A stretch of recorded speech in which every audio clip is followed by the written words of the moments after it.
આજરોજ Sarthana police station વિસ્તારના લા મરીના હોટલ સિલ્વર બિઝનેસ હબ બાપા સીતારામ ચોક સરથાણા ખાતે રૂમ નંબર 103માં એક સ્ત્રી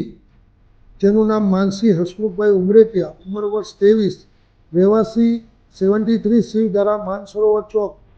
યોગી ચોક સરથાણા તથા એક પુરુષ અભય રામજીભાઈ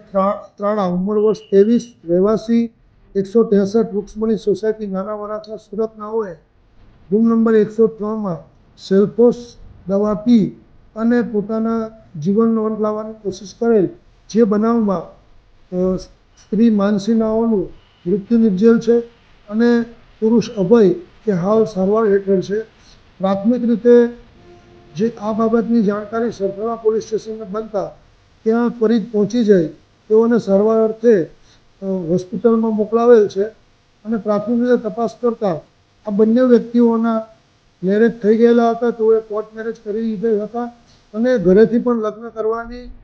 સંમતિ મળેલ હતી. ટૂંક સમયમાં જ હિન્દુ રીતિ રિવાજ મુજબ તેઓના લગ્ન થવાના હતા, પરંતુ કોઈ અગમ્ય કારણોસર તેઓએ આ ઝેરી પદાર્થ પી અને પોતાનું મોત નિપજાવેલ હોય, જે અનુસંધાને હાલ સરથાણા પોલીસ સ્ટેશન તપાસ કરી રહેલ છે.